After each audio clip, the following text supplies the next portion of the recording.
दिल्ली कांग्रेस प्रदेश अध्यक्ष अनिल चौधरी जी मेरे साथ मौजूद हैं, उनसे सीधे बातचीत करते हैं क्योंकि आज दिल्ली सरकार ने जो उनकी शराब नीति थी उसको वापस लिया है, तो सवाल जरूर बनते हैं। आप लोग शुरू से ही संघर्ष कर रहे थे, लगातार आपके ट्वीट्स हमने देखे, लगातार जिस तरह से आप प्रोटेस्ट कर रहे थे वो भी देखा गया।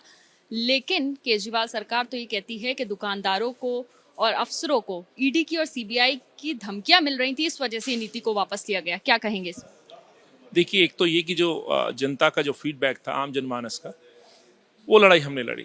दर्जनों हमने प्रेस वार्ताएं की, पुल खोल यात्रा निकाली, घेराव किए, आरोप झेले, एफआईआर झेली, लेकिन आज उसकी जीत हुई है। उसके लिए मैं धन्यवाद देता हूं दिल्ली की जनता को, और एलजी साहब का खास तौर से मैं स्वागत करता हूं इस कदम का। जो सुनवाई नहीं हो रही थी, हम कमिश्नर पास गए हैं, कमिश्नर साहब के पास गए और उन्होंने माना। लेकिन दूसरा प्रश्न ये जो अरविंद अभी भी गुमराह करने की कोशिश कर रहे हैं कि अधिकारियों पर डाल रहे हैं, सरकार आप चला रहे हैं, आप कहते हैं नीति सही है, तो डर क्यों रहे हैं? आपके अंदर भय क्या है, खौफ क्या है? एक तरफ कह रहे हो रेवेन्यू बढ़ रहा है, दूसरी तरफ आप इस नीति को वापस ले रहे हो। आप तो घूम फिर करके फिर से शीला जी की उस नीति को अपनाने की बात कर रहे हो, यानी कि कहीं ना कहीं शीला जी का और कांग्रेस का जो समय था, जो बनाई हुई नीति थी, वही सही साबित हो रही है। लेकिन प्रश्न ये उठता है, संक्रमण काल में जब दिल्ली भुगत रही थी, आप नीति बना रहे थे, शराब माफियाओं को सामने रख करके शराब माफिया की साठ गांठ से आप एक योजना लागू कर रहे थे, और वो योजना पूरी तरह से आम आदमी पार्टी के लिए फायदेमंद थी और शराब माफिया के लिए फायदेमंद थी। एक डील थी, वो डील पंजाब चुनाव से पहले थी। पंजाब के एक पूर्व विधायक ने क्या मदद की, क्या इसका जवाब देंगे? उसकी जांच होगी। यदि ईडी उनको सम्मन करेगी तो वहां जांच होगी। अब ये जांच आगे बढ़ने वाली है। अभी आप देखिए, मुझे तो ये 100% श्योर है, कहीं ना कहीं इस नीति को जिस तरह से वापस लिया गया है, कहीं ना कहीं जांच आगे ना बढ़े, ऐसी मंशा केजरीवाल साहब की। जांच आगे ना बढ़े, इस तरह का आपका कहना है। लेकिन आपने ये भी कहा प्रेस कॉन्फ्रेंस पे भी, और हम लगातार देख रहे हैं कि आप कह रहे हैं कि मनीष सिसोदिया को सस्पेंड अरविंद केजरीवाल खुद करें। क्यों ऐसा? क्योंकि अब तो शराब नीति भी वापस ले ली गई है, लेकिन लगातार कांग्रेस इस चीज को उठा रही है। क्या शराब नीति वापस लेने से जुर्म खत्म हो गया? क्या पंजाब चुनाव के दौरान जो लेन देन हुआ है, क्या उसका हिसाब ना मांगा जाए? उस अपराध की सजा नहीं मिलनी चाहिए? इस दिल्ली की जो इमेज थी, ये शहर जिसको पूरे विश्व में जाना जाता था, इस शहर को आपने शराब की राजधानी बना दिया। शराब माफियाओं के साथ मिलकर के आपने पैसे का लेन देन किया। जिस जुर्म में सत्येंद्र जैन अंदर हैं, जुर्म क्या है? आप काला पैसा उगाते थे, उस पैसे को ठिकाने लगाते थे। तो सवाल तो ये, काला पैसा आता कहां से था? मैं तो 100% श्योर हूं, ये पैसा कहीं ना कहीं शराब माफियाओं से आता था। उस पैसे का प्रयोग पंजाब चुनाव में हुआ, उस पैसे का प्रयोग जमीन खरीदने में हो रहा था, उस पैसे का प्रयोग अपने आप को बड़ा करने में हुआ था।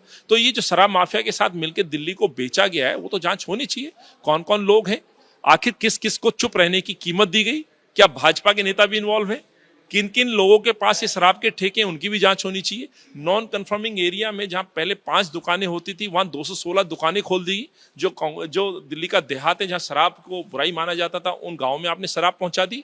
तो आखिर सिसोदिया गिरफ्तार क्यों ना हो? सिसोदिया सस्पेंड क्यों नहीं कर रहे? कट्टर ईमानदारी का सर्टिफिकेट अरविंद देते हैं। मैं कहता हूं कट्टर बेईमान सरकार बन चल रही है। 80% से ज्यादा मंत्री इनके जेल जा चुके हैं।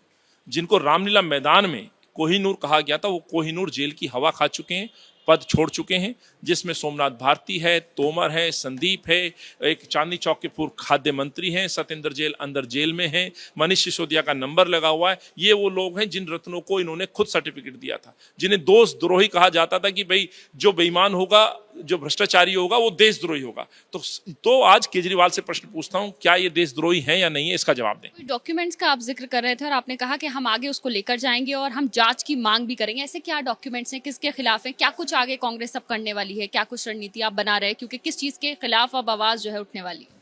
देखिए, मैं माफी चाहता हूं, डॉक्यूमेंट तो मैं शेयर नहीं करूंगा आज, क्योंकि एक जांच का विषय है।